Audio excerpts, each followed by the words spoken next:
Okay, my name's Jessica, and the mineral I chose was copper.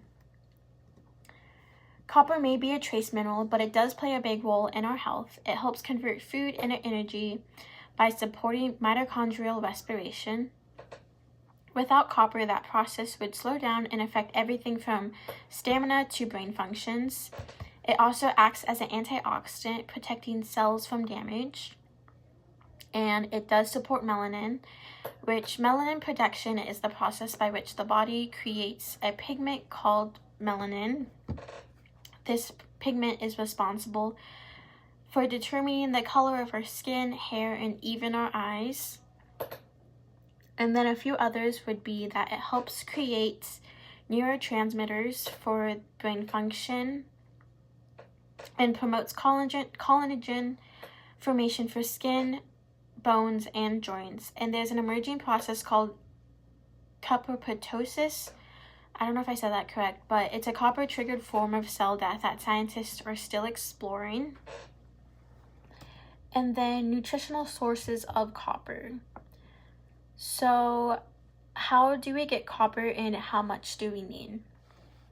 So one good source of food would be oysters, which these are very good because they're a very rich source, followed by fish, especially the liver and skin from the fish. Another shocking food would be dark chocolate, and then this would also include fruits and vegetables that contain copper. And even drinking water from copper pipes can contribute small amounts. And then the recommended daily intake. So the general adult requirement is 0.9 milligrams per day. Under 6 months needs about 0.2 milligrams per day, and this increases with age.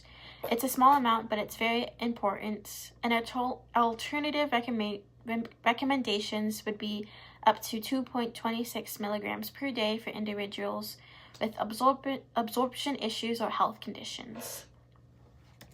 And then copper deficiency. So not getting enough copper can lead to a lot of things, such as fatigue, anemia, which anemia is a condition in which the blood doesn't have enough healthy red blood cells to carry oxygen all throughout the body.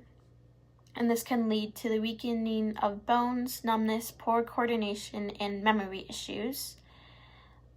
Higher risk of infections as well. Common causes include poor diet, digestive issues like Crohn's disease, which is an inflammatory bowel disease, or even celiac disease, which celiac disease is a serious autoimmune disease that occurs in genetically predisposed people where the ingestion of gluten leads to damage or too much zinc, which blocks out copper absorption.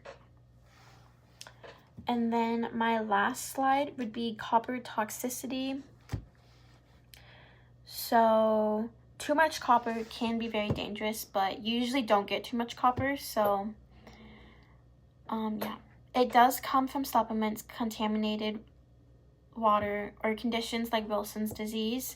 Wilson's disease is a genetic condition where copper builds up in the body.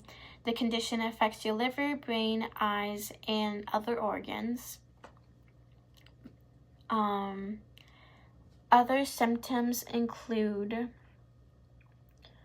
nausea, vomiting, and even liver damage. This also includes confusion as well. But the overall main point is balance. Copper is essential, but both too little and too much can cause serious health issues. It fuels our energy, protects our cells, and helps our brain and skin overall. But yeah, that was my slide presentation, and these are the references I use. But yeah, thank you.